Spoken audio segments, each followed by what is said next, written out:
7 murderers, rapists, and robbers. They've been on the run since busting out of a maximum security prison. I decided that I was going to escape or die trying. What else do I have to lose?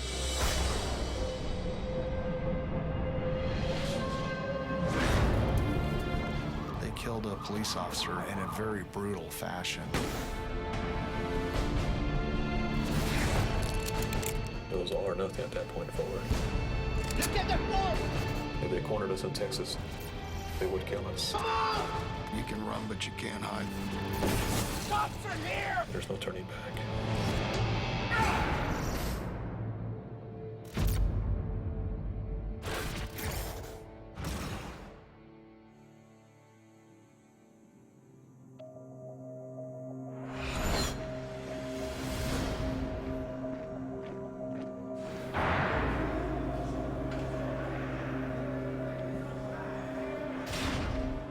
I had accepted years ago that I belonged in prison for the crimes I committed.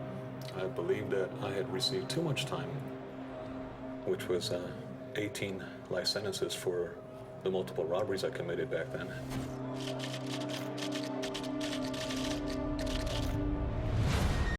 "270 calendar years before I'm eligible for parole."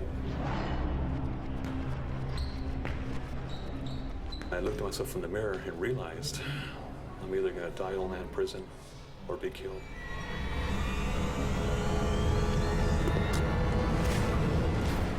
It's the day I decided that I was going to escape.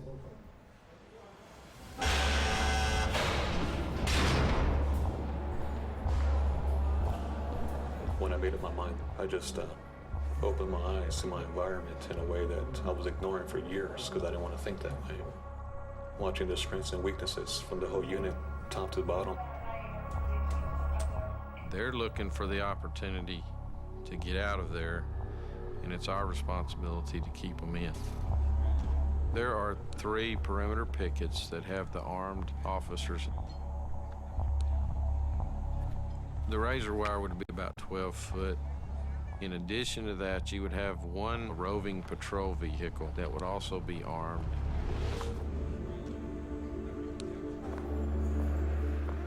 I met George before the summer of 1998.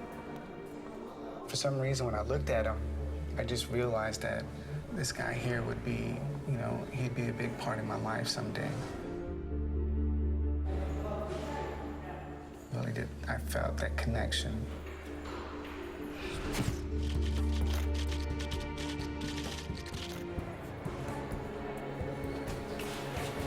Garcia, right? Yeah, you're Rivas, right? I seen you in the maintenance. How you doing, brother? I don't think I was actually thinking about escape at that time, but he was smooth, he was collective. He could sell you a pink pig.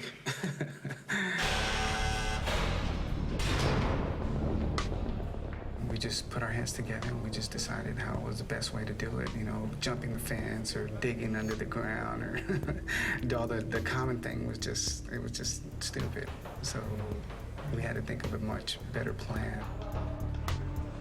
The Conley unit has approximately 2,850 offenders. There's a little over 500 correctional officers.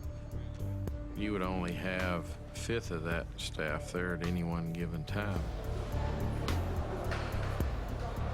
They're greatly outnumbered. We believe prison officers were trained not to resist if inmates take over by force. Just obey them.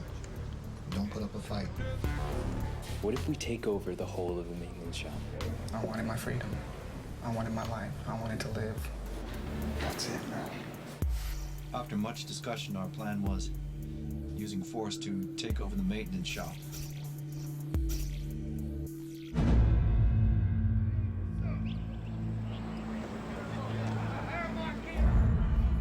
Most important thing is the people I selected.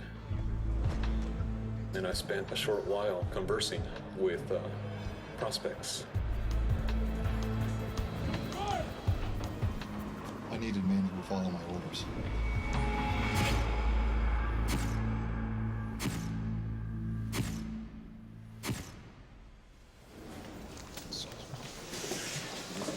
All right, let's go over the plan one last time, yeah? All right. Yeah. Maintenance shop. guardhouse, guard tower. Now we all take over the maintenance shop. After that, we divide up into two groups. The first group is myself, Harper, Murphy, and Newberry. We're gonna secure the guardhouse and the tower. After that, Team 2, Rodriguez, Alperin, Garcia. I want you to drive the truck out to the guardhouse, pick us up. We're gonna grab as many weapons as we can and bring it down. So that was our plan. Objective 1, seize the maintenance shop. Objective 2, take over the guardhouse and tower. Once we had control of the tower, we could open the back gate and drive to freedom.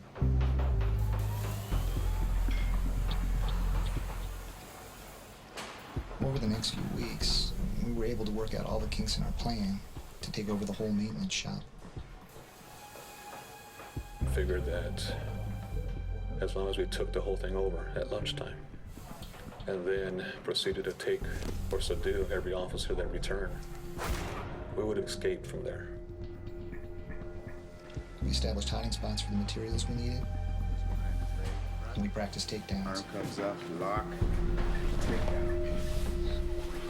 Yes. So make sure you know what you gotta do. Plain and simple.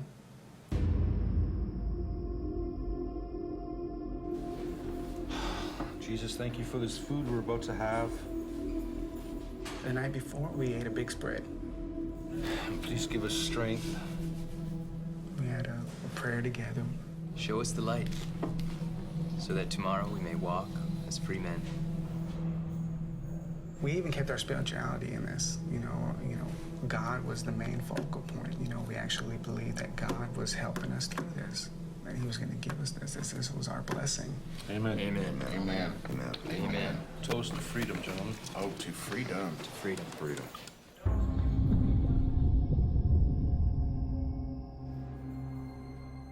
I stretched, then I got ready for bed and laid down early and tried to get all the sleep I could that night. On and off. It's just nervous. You know, I keep waking up, and of course I had to escape on my mind. And it just continued throughout the night.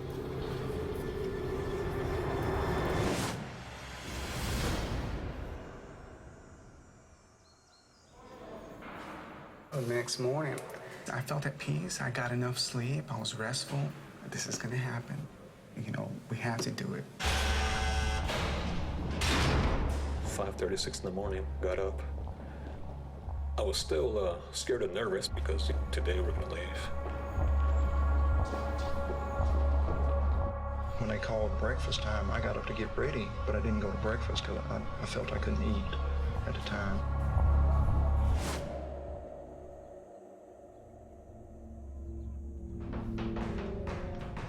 We were waiting for that 11 o'clock hour where it was time to go to lunch and just biding our time. The other men, they all look like deers caught in headlights. Their eyes are all huge. I imagine mine were too.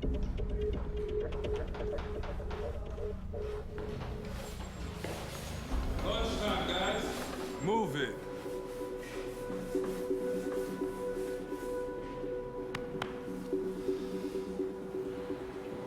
We'll stay behind and seal the floor in the machine room. Sounds good.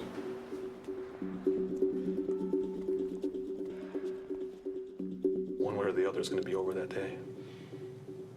It's hard to explain, really, but I was going to escape or die trying.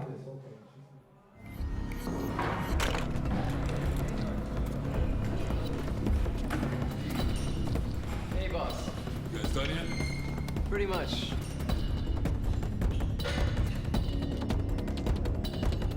George tells me what you got, but hey, can you help us? We got a problem back here with the electric room. I told him, when you see me lay hands on the first officer, there's no turning back. It was all or nothing at that point forward. He's a big man. They have trouble with him. So I run back there and He fought us. All 7 of us. Rodriguez hits him upside the head. settled down after that.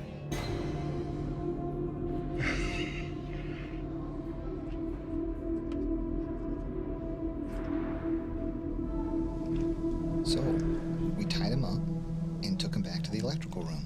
At this point now, it's just waiting for the other officers to come back. Hey guys, we got a problem with this motor. We need some help to move it. 2, 3, a couple of times, 4 at a time.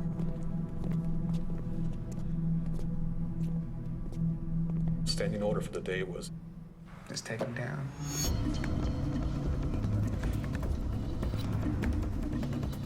They just kept coming back.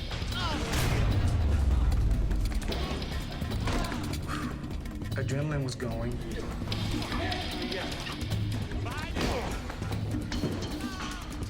At one time, I think we had 4 of these matches going on. And that's a lot of guys to take down at one time. Different employees reacted different ways. And there was a couple of instances that could have easily lost control in the situation.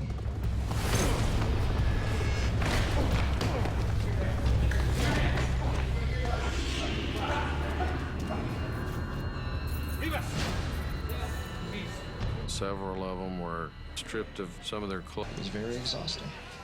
It went on for a long time. We were fighting for maybe more than an hour. Want to see your family again, man? You just keep cool. what else do I have to lose?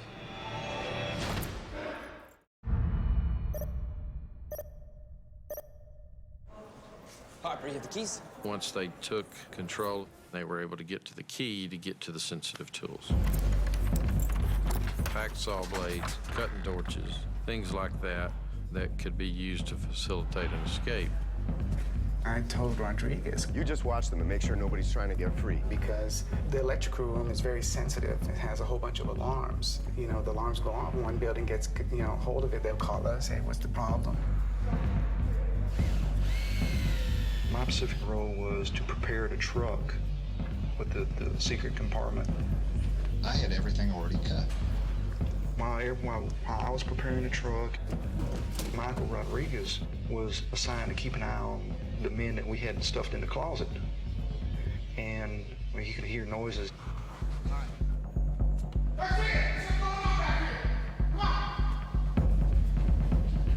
One of the officers that I specifically warned the guys about carried his knife in his boot. They did not check it. We gotta open this door before he sets everybody free.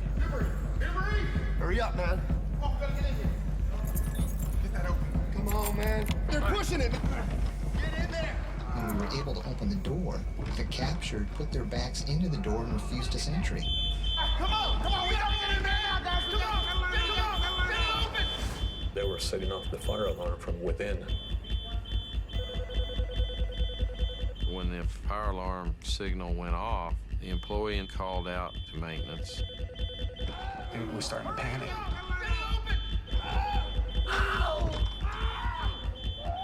Get off the door! Newberry puts his foot in between the door jamb, gets it caught.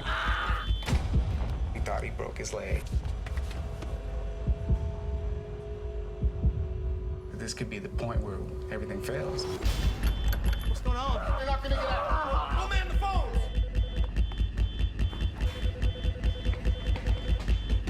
Don't answer. It's a false alarm.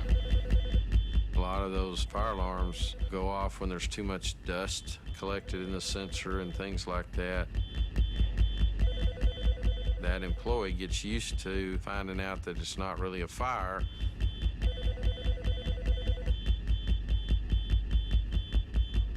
And silencing the alarm. So they believed it.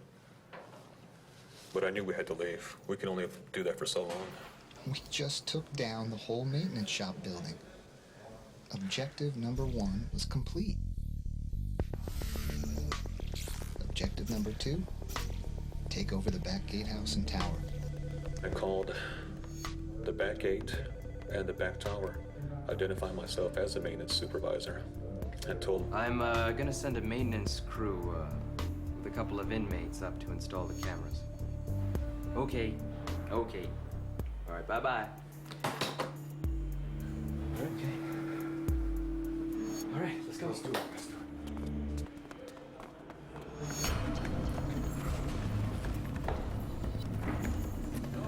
Now we're working on a timetable. We need to get control of the guard tower before any type of inspection coming back here looking for this. Newberry and I had loaded tools and things like this into this gator, and then Rivas drove us to the back gate.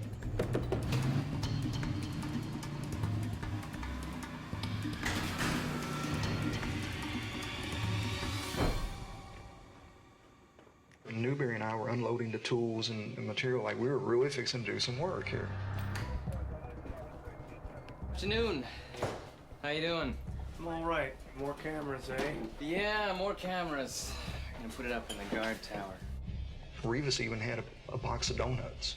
You want a donut? Hey, thanks. And it was offering him some donuts, you know. After a few minutes, Rivas said, you know, hey. So I'm gonna need to get up into the tower. No problem. Yeah? That's great. Head up. Have yourself a good one. Yeah, you too.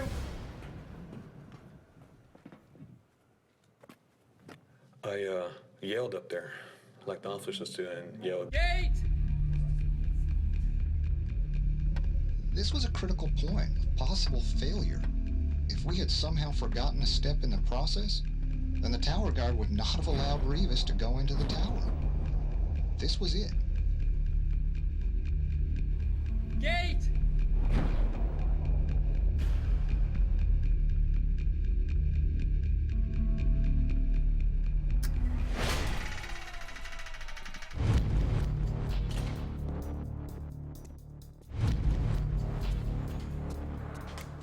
As soon as I see Rivas entering the tower, I made a phone call.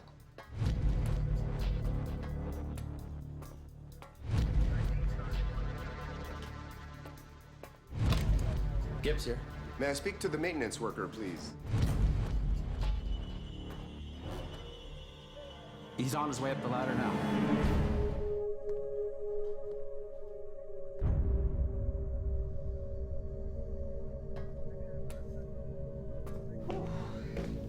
It's a long way up. Huh, they're asking for you. and I play the role. And so, what do you mean? Just left from there. Oh, I don't know. They asked to speak to you. I was just waiting for Rivas to let me know that he was ready to take over the tower. Yeah, okay. Then Halpern would signal the guardhouse. That way both takedowns happen at the same time. We had a little code word, maximum, maximize, any combination with the word max. Yeah, okay.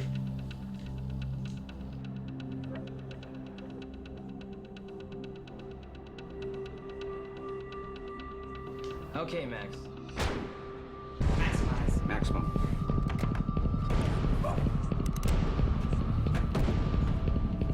Just stay calm and you won't get hurt. What are you guys doing? Either you show me how to open the picket door and vehicle gate, or I will kill you. He complied. Get down! I opened the gate for them. He pulls in. Murphy comes out. He's in an officer's gear. It's just a ploy.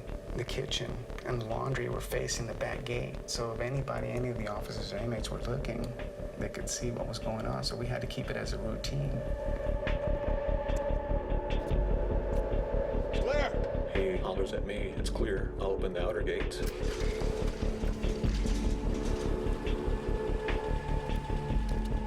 Rivas came out of the tower with a whole bunch of guns.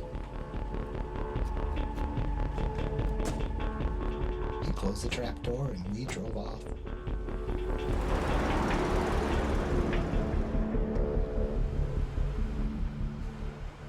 Driving off, it was kind of scary in a sense. I'm in this dark, narrow, small compartment with a loaded shotgun. I'm wondering, are we going to get stopped? Am I going to come out of this alive or not? You know? Our Father, who art in heaven, hallowed be thy name. I started the Lord's Prayer. I had nothing else to do. I was like, the only thing that came to my mind was the Lord's Prayer. Thy kingdom come, thy will be done on earth as it is in heaven.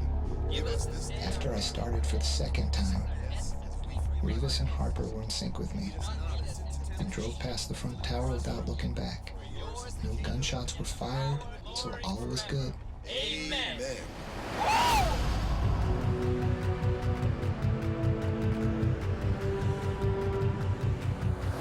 Every mile I put between myself and that unit in that prison, I literally felt the weight coming off my shoulders. I sat up higher in the seat, and without getting melodramatic, the air actually tasted differently.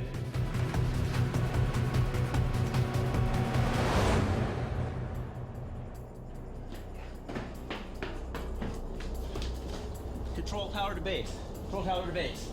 We had a breakout. I don't know how many guys. They're gone.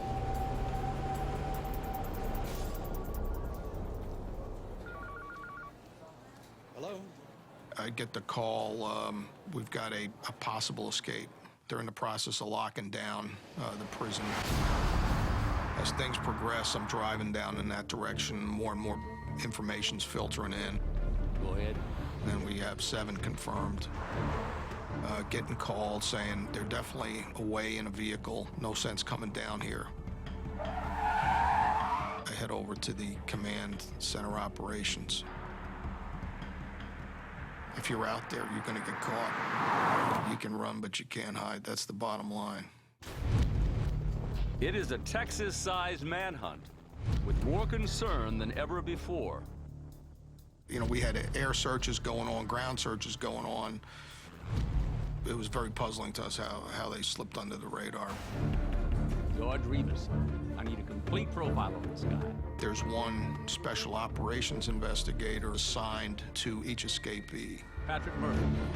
James? It's his job to know absolutely everything there is to know about that individual. You know, just the small things that may make a difference later on, that had proven to make a difference later on.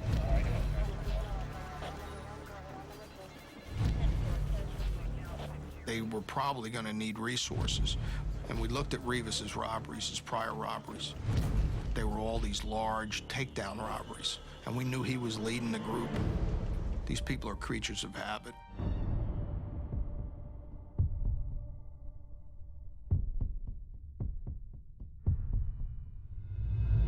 I already had robbed an Oshman's, so I knew the layout, except that this store was much, much bigger. About 5 to 6 times bigger than the store I had done back in '93. My plan was to get all the weapons and all the money they had, because I knew every dollar we had was another day of freedom. The entrance to the Oshman's is here. Now, I'm gonna go in there first with Larry. We're gonna be dressed as security guards. We're gonna approach the manager with the cuttings that Garcia is cutting up now. We looked through the newspaper, and they had this perfect assembly of kids in there. If you cut them out and you put them on a piece of paper, it looked like a wanted ad of these kids. It's simple. Everyone just do their job and nobody gets hurt. Well, let's do it.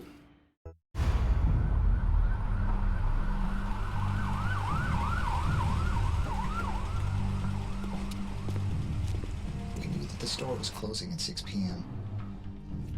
I went straight into the shoe department. Rodriguez and Halpern went to the clothing. Newberry went to the sports.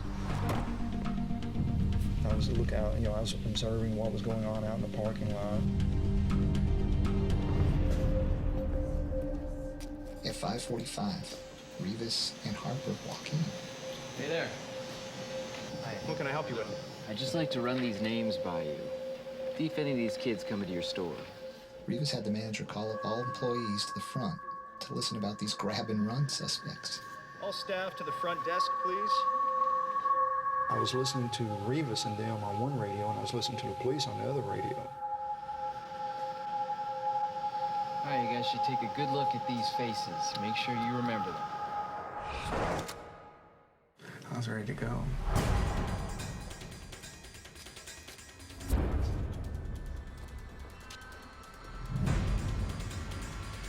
George told him, said, hey, listen, this is a stick up. Be calm and no one gets hurt. We're just gonna take the money, we're gonna take some goods. We're gonna be on our way. No problems, right? All right. Me and Newberry took him back to the break room to tie him up. The rest of the guys were outside taking the merchandise. Quicker. Rivas was with the manager collecting the rest of the money. Come on. Tick tock, tick tock, tick tock, tick tock. Go over there, face down. Contents of safe, $70,000. Rivas took the manager's car keys, and as he was going out to the front, that's when one of the customers' girlfriend had saw George. She kind of got a little freaked because he was dressed up like one of these security guys, you know, and he had the pistol. She had never seen this before. So when George came up to her window, it's like, hey, you know. Wanna make sure everything's all right. She just burned off. And at the same time, she was calling the cops and letting them know, hey, I just saw a man with a gun and, you know, suspicious activity going on. Hurry up, for God's sake.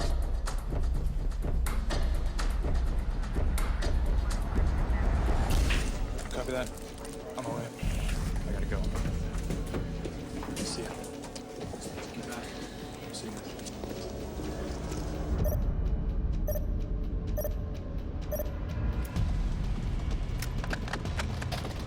Don't look at me! Look at the floor!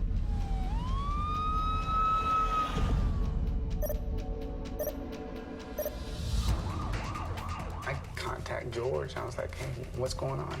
He goes, Get out. It's time to go. Get out. We still have more people to tie up. Get out. I tell Newberry to get out. Look at the floor, boys! It's time to go. Go.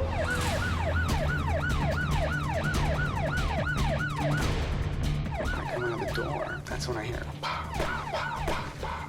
Stop from here!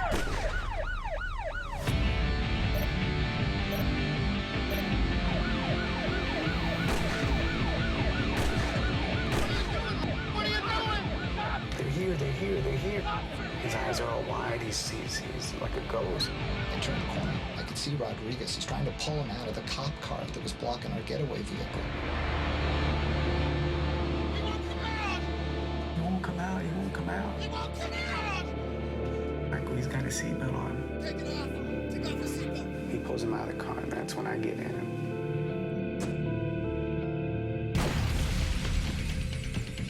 I was just in shock. I couldn't believe what just happened. What the hell are you doing? These guys have lost their minds, I was thinking. Foot! My foot! My foot. I said, get back in the truck. I'm hit. As I come up on Rivas, he's standing there holding his stomach. He's got blood all on his hand, and I'm going, oh, man. And Just felt pain seemed like coming from everywhere below my neck. Get off the door! Hurry up!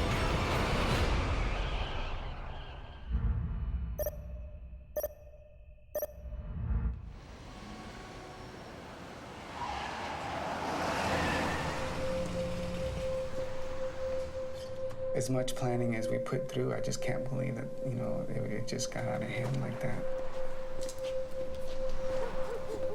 We just left the officer who was, I just knew was dead. I knew he was dead.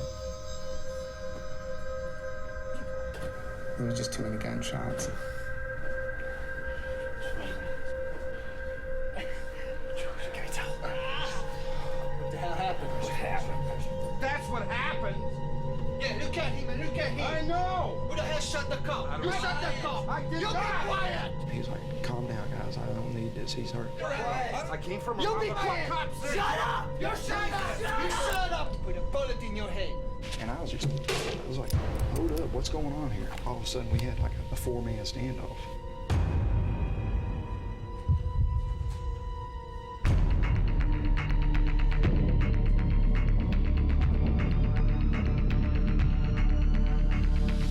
We did not come this far to blow our heads off now. No, we don't need to do this here now, not now. I told everybody to pack everything up.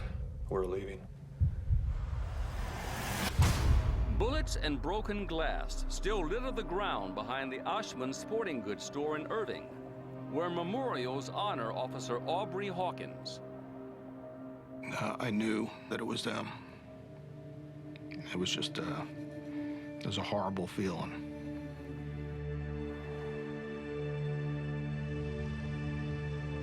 It was my job to catch these guys, and my worst nightmares realized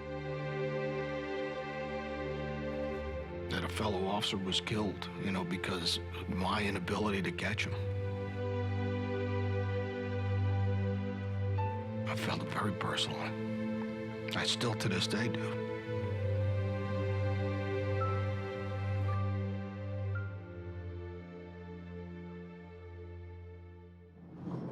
Now it's going to be a blood hunt. If they cornered us in Texas, they would kill us. It wasn't until Officer Hawkins' death that the case exploded. It was the largest fugitive operation in the United States. We've gone to a national and international operation. Now, you know, we're getting thousands of leads, thousands of them are coming in. We're coming after you, and we're coming after you until we catch you. It's a whole new ballgame now. I knew that it was over. Most likely they caught us, it was going to be the death sentence. So now it's just a matter of time. Yeah, Johnson's on that. He'll handle it. A call came in. They had received some information from the sheriff up in Colorado. An individual had gone in saying that they were in a trailer park up there. They pulled in a Suburban, told me that they were looking for a site, which is typical. They told me they were Christian men coming back from a mission. They were from Texas. Thank you.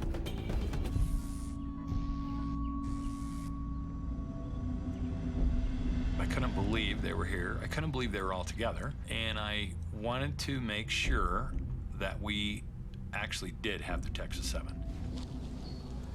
We got off pretty lucky considering it. Heads up, guys. We're gonna try to get rid of this guy. All right, do it quick. So I went over and got Harper and made an arrangement with him. Hey, Brother Jim. Hey, Brother Wade, how are you? Bible study at 10 tomorrow? I am looking forward to it, Brother Wade. I'll be there. But as I was doing, I was trying to study his face or anything that might be out of the ordinary that we could make sure that we had exactly who we were looking for. There's a couple passages I want to run by you. Beautiful. There was a little mole by his eyebrow. I can't wait. God bless you. Okay. Okay, I'm looking forward to it. See you then. I contacted the investigator assigned to Harper, and he said, yeah, he has a pinpoint mole. Boss, I think we got one. It didn't show up on any prison records. It was through the interviews that this investigator did with the family. Coupled with the information that they were a traveling group of Christians doing Bible study work from Texas, you know, it started looking better. The Colorado Springs SWAT teams were in place, ready to go first thing in the morning. From the point I was given command of the operation, I wanted to be able to influence the action, so I didn't want this to get away from me. My primary concern was that they would get wind of our presence and would infiltrate into the community and take a hostage, and time was not on my side. Wade Holder had told us that Brother Jim, who turned out to be Harper, was going to come down in the morning for a prayer meeting. So I wanted people ready to go at a moment's notice. If I tell you to go, you got to go. Meet these men with overwhelming force.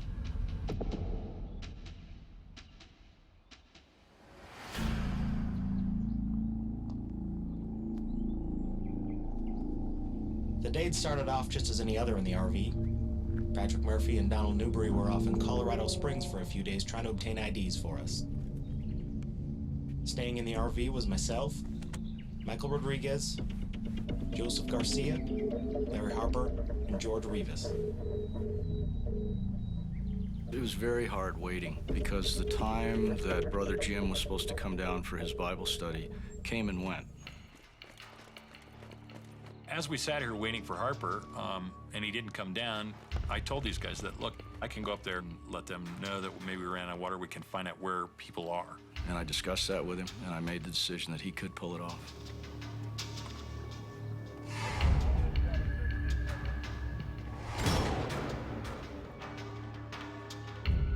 Rivas came out. I didn't have to knock on their door. I told them that we were running out of water. Hey, is Brother Jim up yet? He was gonna come to Bible study. And I asked him, you know, where Harper was, and he said he had got up a little bit late. No, he was just finishing showering. He'll be, Oh, yeah? Wade stopped by to see if we were all right. How about you guys? You got anything special planned for today? He asked where the guys were headed to. We're gonna go to the town, get some parts for the Cherokee. Oh, yeah? Yeah. Okay.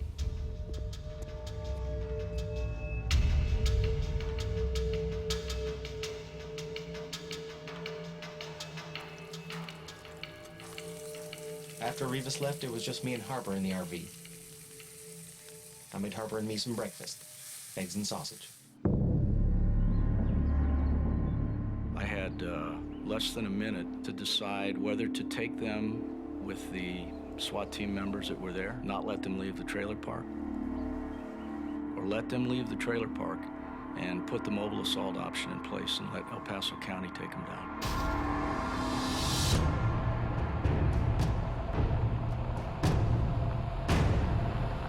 There were residents in the surrounding trailers, and I didn't know how far the rounds would go once the shootout started.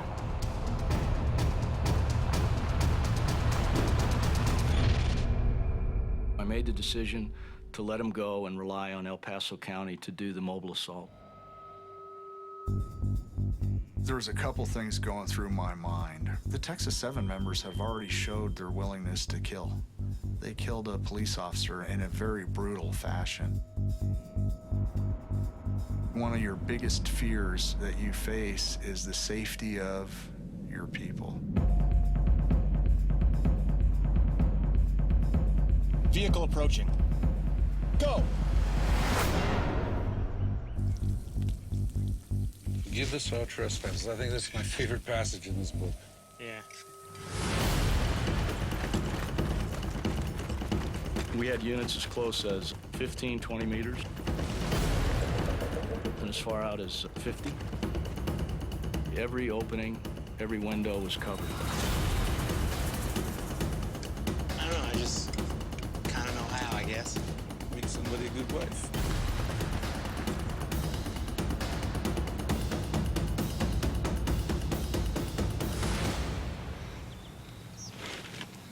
We're in position. The negotiator begins trying to bullhorn the RV. Come out! No one's been hurt yet. Best thing to do is just surrender. Christ, man. What the hell happened? They got us. Come out! He asks them to come out. There's no response.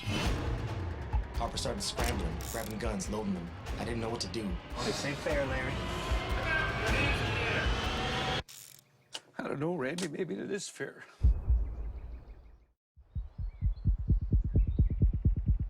Best thing to do is just surrender. I think it's over, buddy. Larry came up to me and said, What are you gonna do? I looked at him in defeat. I can't hurt anybody. I was gonna surrender. I can't hurt anybody either. Not anymore.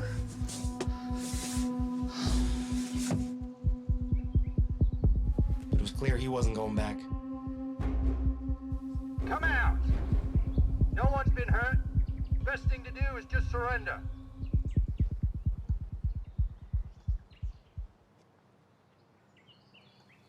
After a period of about 10 minutes, the door opens and Halperin says he's coming out. I'm coming out! Turn around! I'm unarmed! Turn around! I'm unarmed! Back to the sound of my voice! Just keep repeating that, back to the sound of my voice, back to the sound of my voice. And then he's put on his knees, he's cuffed, and he's taken away. Harper's inside with a lot of weapons, not coming out, no intention of surrendering.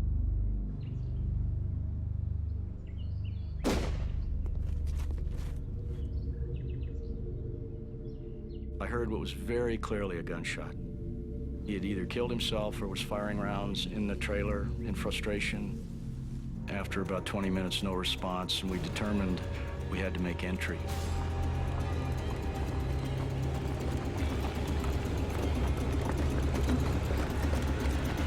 Once the door popped, I threw a stun grenade inside.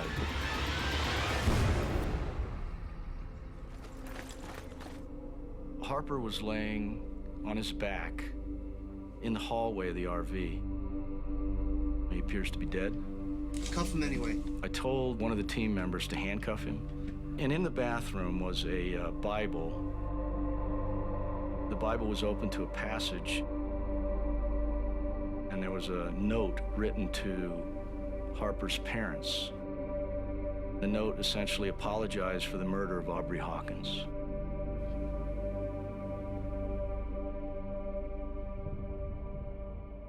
I made that call to the El Paso SWAT team leader to do the mobile assault. The decision was made. We're gonna move forward on our mobile takedown. We're going after that vehicle. I pulled to the gas station because I saw a vehicle, a state trooper, parked at the intersection right there in front of the gas station. So I pulled in hoping he would drive off in front of us. George?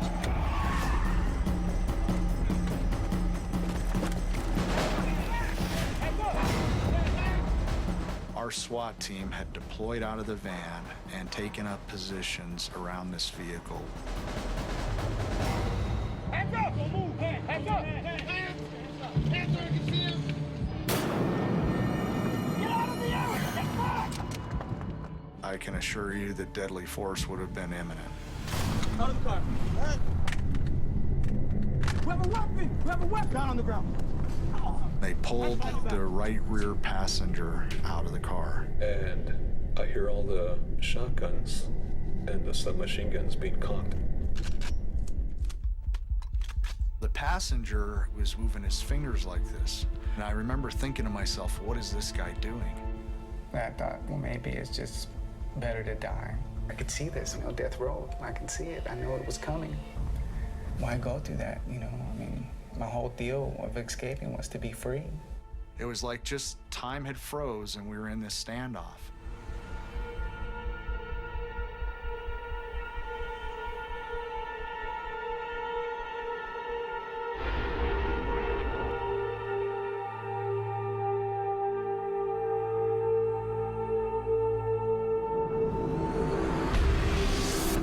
Don't do it! If you're gonna move, I'm gonna shoot! Was pulled open. Another SWAT member grabbed him. Out of the car now! On the ground!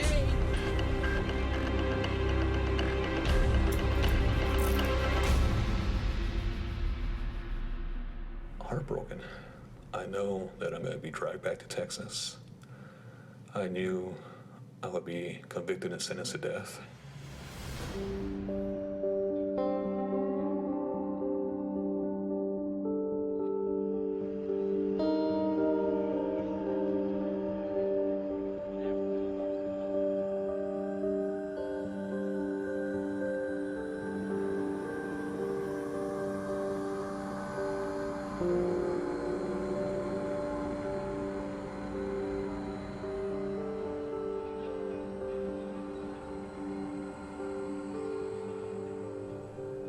Of course, I'm always going to regret the death of Mr. Hawkins, and then later, of course, Larry, and now Michael Rodriguez. And 3 other of my friends now are facing death as well, of course. So, of course, I feel responsible for all of them.